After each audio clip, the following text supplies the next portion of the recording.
Hi, thank you for tuning in to another episode of Short Cute Cooking. I am Chef Joanne, and today, my day off, which I should be sleeping, resting, and everything else, I'm actually prepping for the next 4 or 5 days of food. So what I'm doing now is prepping for the next couple of days. When I gotta work, I can just go ahead and cook it. So what I'm doing with the different meats, I got a pork tenderloin. I'm doing that two kinds of ways. I'm going to brine it today. That can sit in the refrigerator for like about 2 or 3 days in the brine. I'm making chicken confit.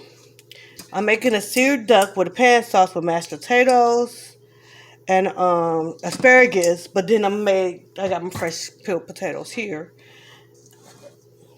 Let me see. I'm trying to work on my camera skills. There we go. So I'm doing the duck today. And I'm going to be marinating the chicken for tomorrow. And then the pork, I'm going to cut in half. I'm going to brine it. Then I'm going to cut it in half. One half, I'm going to thin out. I'm going to cut it thin out and stuff it. And then the other one, I'm cutting do medallions. And I'm going to fry those. So, 3 meats, 4 meals for the rest of the week. And then I'm done for the rest of the week. Now for the brine, I got a gallon of water. So I just got my biggest pot of water. Filled it up almost to the top. 4 ounces of kosher salt, 3 ounces of sugar, 2 bay leaves, 2 teaspoons of thyme, 4 cloves, and 1 tablespoon of peppercorns. You know, little peppercorns for you guys. This is how they look before you crush them up. And that's all in the water. So what I'm going to do is I'm going to bring that to a boil for about 5 minutes. I'm going to let it cool. We just want the sugar and the salt to melt. We don't want to cook it. So after it dissolves, turn it off. And I'm going to let it cool.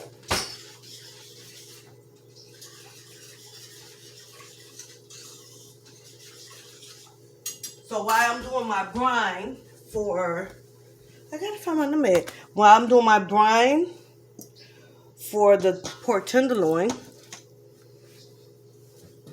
put that back. And move these out the way, because I'm definitely going to need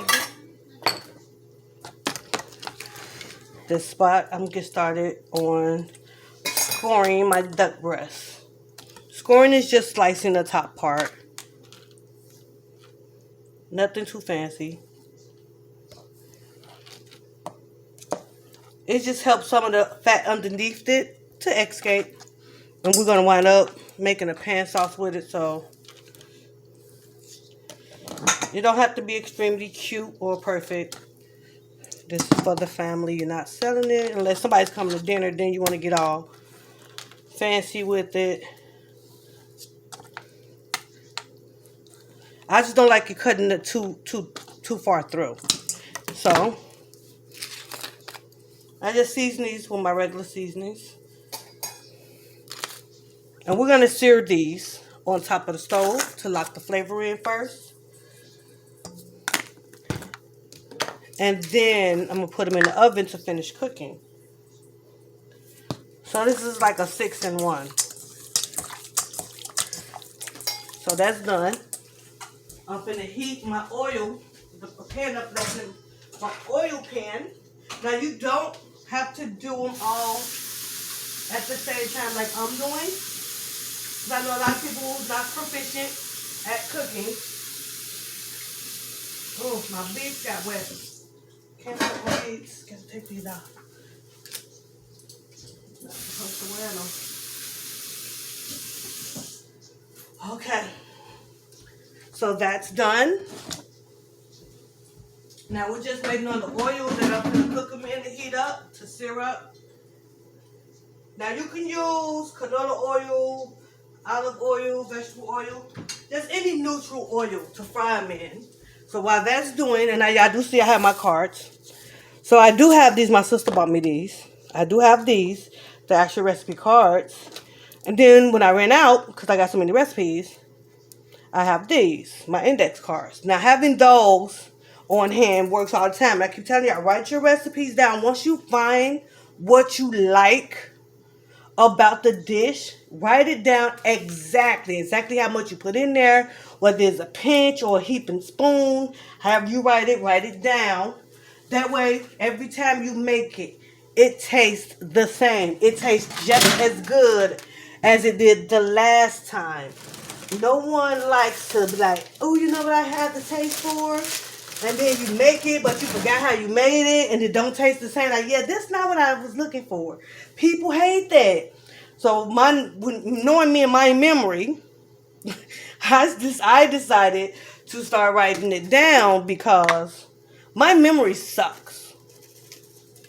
Just so you know, my memory completely sucks. Now, I don't have any. Let me crush some bay leaves real quick. I don't have any already ground bay leaves. So I get the huge container of bay leaves, and then I just go from there. So if I gotta like crunch them up, I'll do that.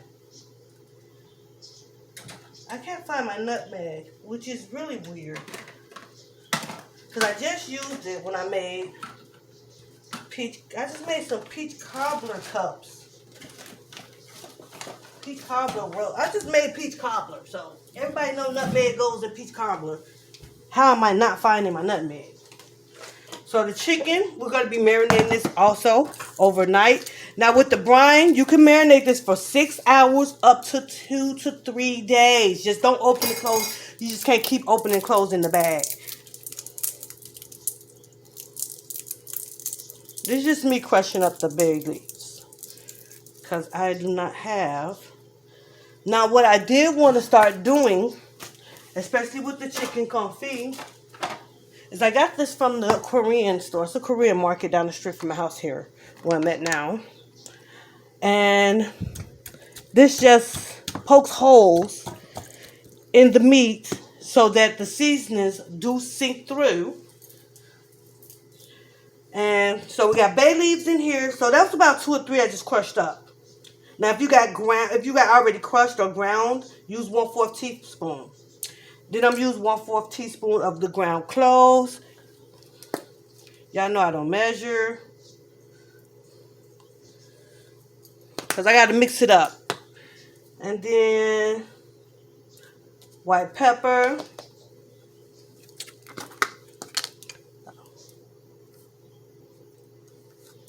I'm putting about like 2 heaping pinches of the white. But if y'all want, so this 2 pounds of chicken, 0.25 ounces of salt. So like a pinch of salt. Like, there you go. Salt.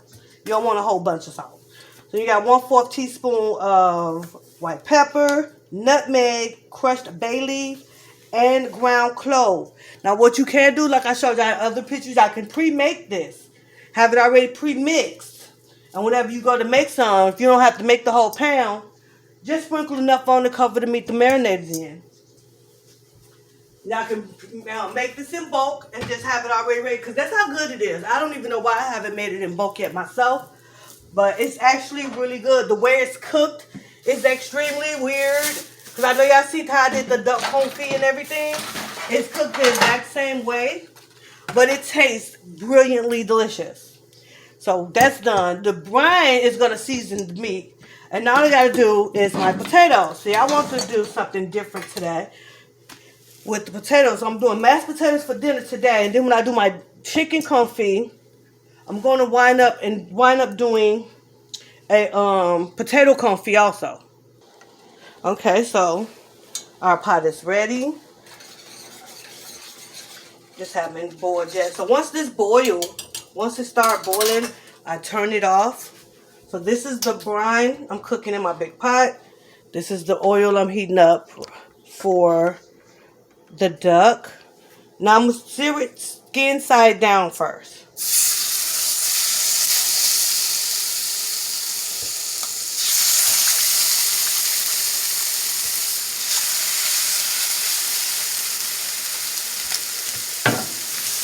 Who's supposed to empty the dishwasher?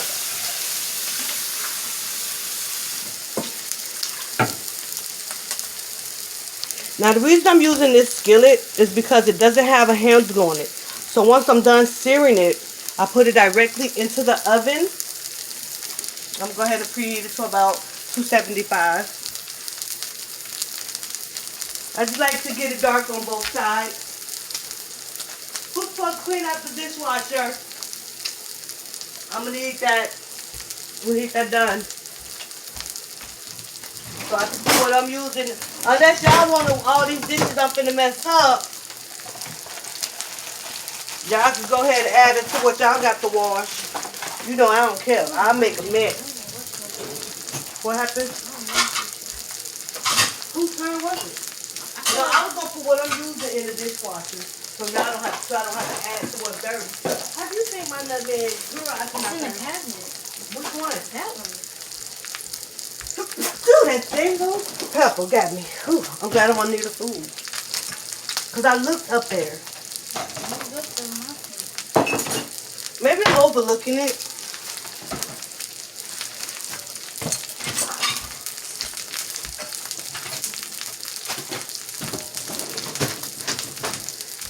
Alright, let's flip it.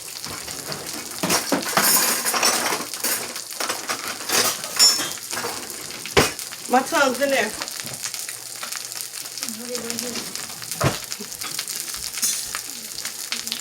Another one.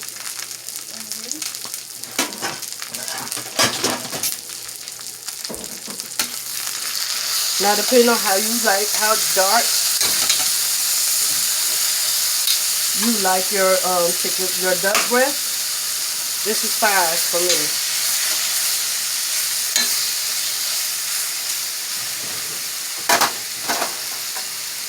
It's taking forever to heat up.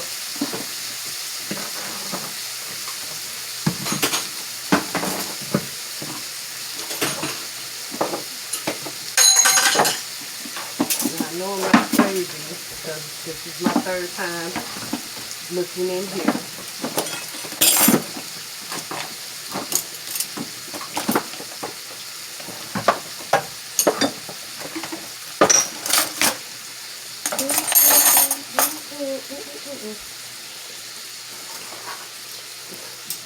Now they do shrink up. You guys learned that the last time. They do shrink up and get smaller. Now, if you're planning on cooking for about 1 adult, 2 to 3 kids, you can get away with using 3 duck breasts. The way I do it is after I sear it,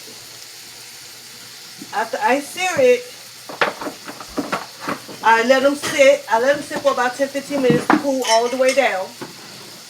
And then I slice it diagonally, thin. As I'm making the pan gravy, so once my gravy gets done, the pan sauce gets done, I just add the meat to the pot and let it warm back up with the gravy and serve it on the side. So it'll be enough meat for everybody to get a full serving without missing somebody. That's one way of doing it, unless you're just gonna buy it. Cause they went up, they're like $7 a breast now. They were like $5 when I first started buying the whole breast.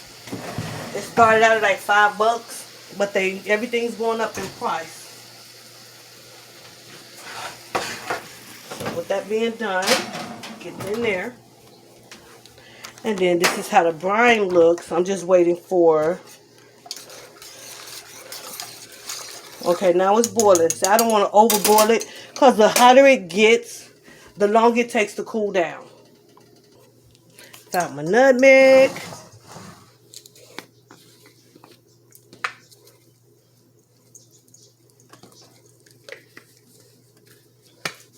This been a seasoning that I use without using it in dessert. Actually tastes pretty good with this recipe. I actually like it. I added enough pepper. Yeah. We're just gonna mix it up.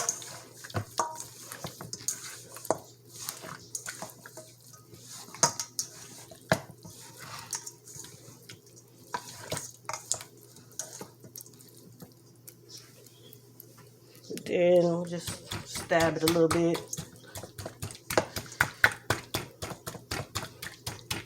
Now, even though you don't need to do it with this, the way we're cooking is, I just want to try it out. One of my new toys.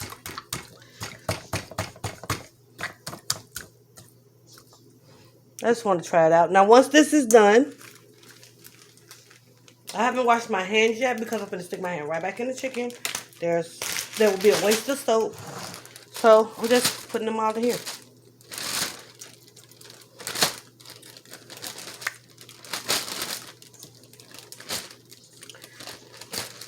Now, the reason I'm cooking so many or seasoning so many, because they are actually that good that you're going to eat about 2 or 3 of them before you notice that you ate that many. Just a little water from after I washed it. That's done.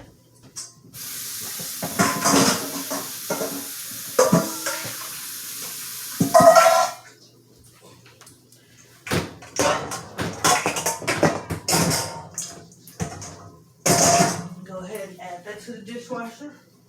I don't want nobody having a whole, oh my God, why did y'all let her cook so much for her video? My kids will have a song. They'll still put them in here. That's have a whole fit and don't feel like hearing their mouth. Okay. So this will sit overnight in the refrigerator. Now you can leave this to marinate for about 2. No, I don't know about no 2 days. I only do the overnight for this one. I have to do my research to see if you can keep it longer. But with this being chicken, you really don't want to keep it any longer because it goes bad fast. Okay, so now I'm going to do my confit potatoes.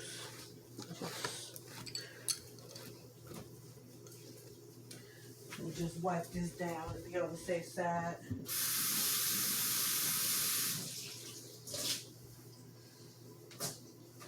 And then get prepped to put this meat in the bag. So I'm cooking dinner. I'm almost done prepping for the next couple of days. So with this pork tenderloin, how big it is, what I'm going to do is I'm going to cut it in half. And then I'm going to put it, I'm going to soak the brine. I'm going to soak it both all of it in brine. So I got one of these big, huge, you can put like a turkey in this bag. I just wanted to make sure I got a big enough bag for the for this to fit with the brine liquid on it. I'm just cleaning off my tool again, because I just used it for chicken. We do not feel like getting sick in this house today. Today is not a hospital day. So I'm just gonna puncture it.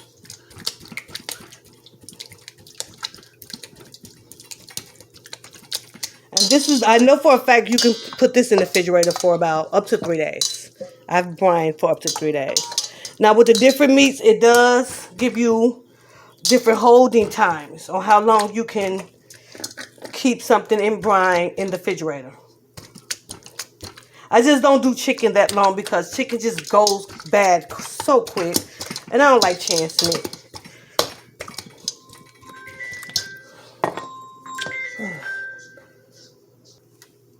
Okay, so that's it in the bag. I didn't cut it. I'm just going to let it marinate whole. I'm going to put this in the dishwasher. This is when I get lazy. Just put everything in the dishwasher. Get some Cascade, call it a day. I don't feel like torturing the kids. Normally I'd be like, go in there and wash the dishes that just messed up. I'm too tired to mess with them. I don't think they feel like being bothered with me right now. I haven't made a mess in a minute, so they're not mad at me. This is, oh my God, we gotta clean up some more. Like, yeah. So let me show you how I'm gonna do my confit for my potatoes. I'm just gonna season those with salt and pepper in the Ziploc bag and just let them sit until tomorrow. But I get to use, where's my cute little cutter? My cute little cutter from last time. I get to use it a little more now. And it does work better on potatoes. I'm going to leave that the way. And I could have sworn I took out 2 Ziploc bags. And these don't exactly have to go in the Ziploc bag. If you have like a Tupperware bowl with a lid on it, which one do I want to use? Red or red? Red or blue? I'm gonna go with red. So all I'm gonna do is, with the small ones,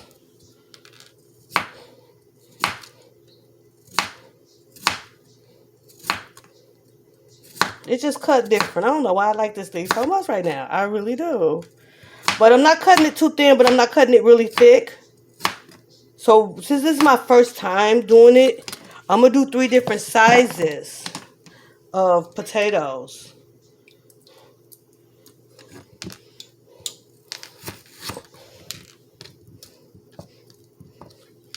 Since it's got to cook for a long time, and I just thought about that, we don't want to make it really small because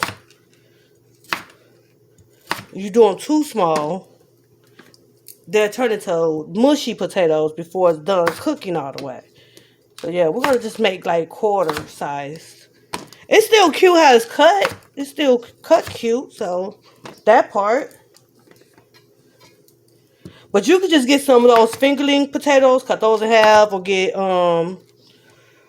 just like I'm doing the small potatoes out the bag.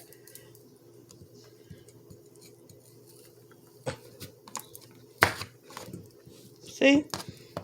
Super cute.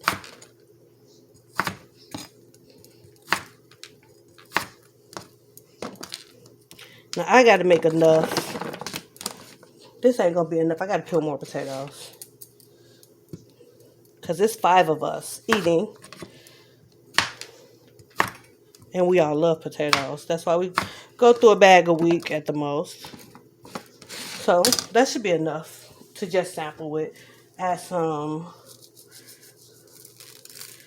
salt, white pepper. Let me pinch that in there because it's so silky, like it's super fine. So you can't really pour it or clump up. You'll just have one super lump of pepper. Oh, now for the sneeze again. Huh.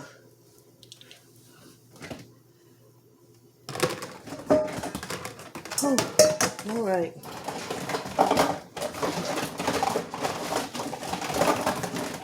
It would have been simpler to just got in.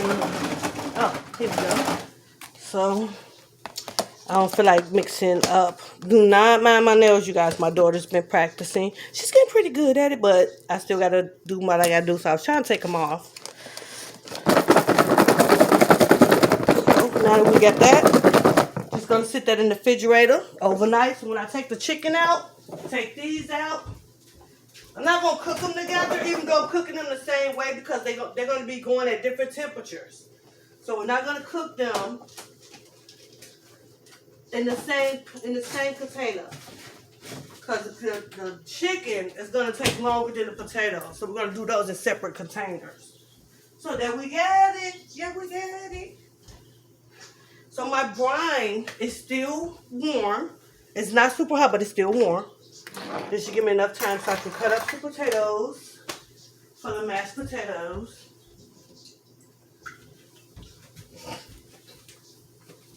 Mari, what you cooking? Just water?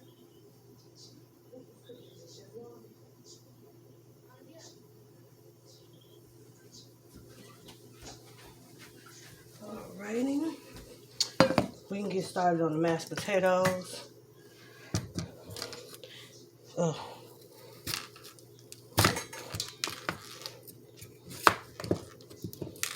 Yeah, I'm still using this for potatoes because ain't no sense of using a whole new knife. We already started with these. They're going to get mashed up. Now, depending on how you like your potatoes, there's different ways to smash them, actually. You got the easy way, which is the hand masher. Let me see if I can get a couple of those. Where's my black one? Okay. So we have a hand masher, which is this. Let's see. think I really work on reminding myself I'm on camera. So this is one of the ways. You got a hand masher. That's just once they get soft in the pot, you pour, transfer them to a bowl, smash them up. Now you can add your milk or your buttermilk, or however you do yours.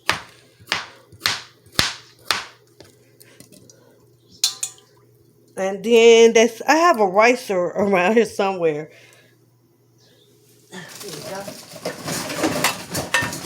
So, this is a ricer. It's pretty fun. You put the potatoes in here. This is an old school one. This is really, really old. I think I got that at the Goodwill. That's a ricer, so you can, it makes it like really small pellets, like rice. And then once you add your butter and stuff and whip together, they're super smooth, super creamy. And the way I used to do it before I got those two instruments, yes, I started out with nothing as well. I have a strainer. Now you can use a mesh strainer or a plastic strainer. This is the strainer I used. So I will put the mashed potatoes in here. Get a spatula, what you scrape off the pan, what you scrape the bowls and everything with. And I'll sit it over the bowl. So I put the potatoes in, cooked potatoes in here. Sit it over the bowl. And I just press them through the hole. And then scratch it off at the bottom like that. And then that's how I have some really creamy mashed potatoes. If you guys want to try it that way. It's different ways everybody do the potatoes, but those are, if you don't have one thing, it's always a way to do it. Do something else. Don't just not do it because like, oh, I don't have this. Make a way. I didn't have that new hole puncher that I just got from the Korean meat place. But I always had like a mallet or a fork or a sharp knife, and I would just stab it, which works great if you got anger issues. Just go stab some meat real quick. But I didn't want to make this super, super long video for you guys. I was just trying to show you how I prepped and everything, but then since I got to cook, let's go check on the duck breast. Okay, so this is how it looks when it comes out the oven.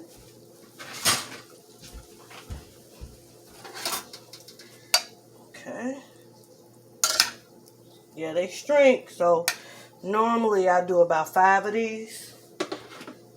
But I noticed we still be having a lot of leftovers, and no one really eats a lot of leftovers. Don't feel like wasting food or money. So I'm cutting out my recipes in half. Let me move this since it's cooling down. Get my potatoes on. And with this, I just turned my eye on. I'm going to make some gravy real quick.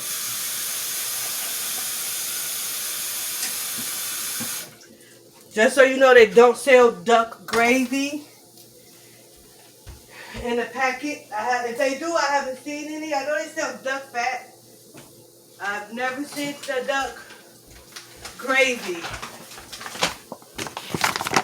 And y'all see how lopsided my oven is. My oven still is. It's just it sucks. Now everybody remember we do the recipe for a roux. So I'm just gonna add flour.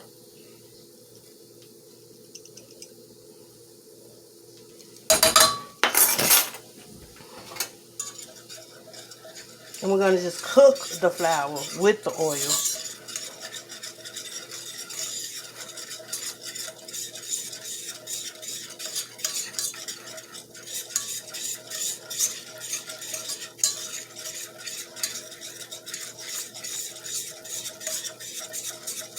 Now you can either add some vegetable stock, some chicken stock, broth. I want to wait till I get all the lumps out first, so it don't taste floury. I'm just adding water. Once I can start smelling the actual duck,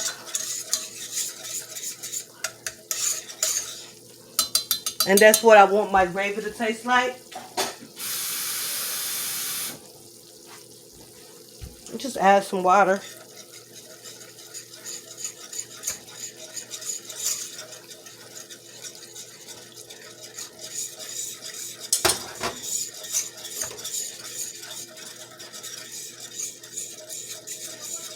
But you don't want to add the water too fast because you don't want to create huge lumps and you don't want it to be chalky.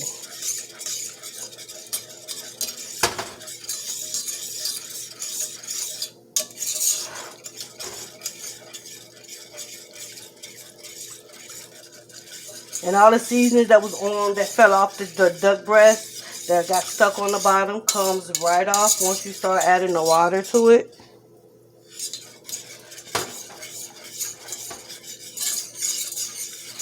That was on 1 heaping tablespoon of flour I added to that oil.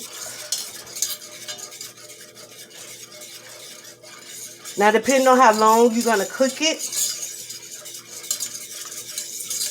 and how thick you want it. See, I got to keep moving mine because the stove is so lopsided. But complaining ain't going to fix it.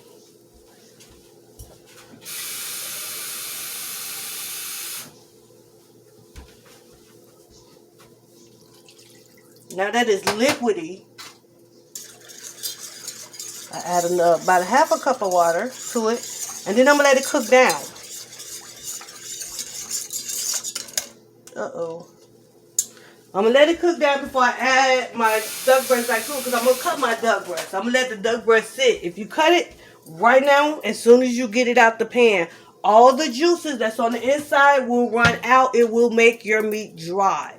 That's for all type of meat. Wait before you cut it. Let it rest. Because if you don't, every seasoning, everything that you put into it is going to come dripping right out. And it's not going to have any flavor. It's going to taste rubbery. I'm like, everything can go really wrong if you do it wrong.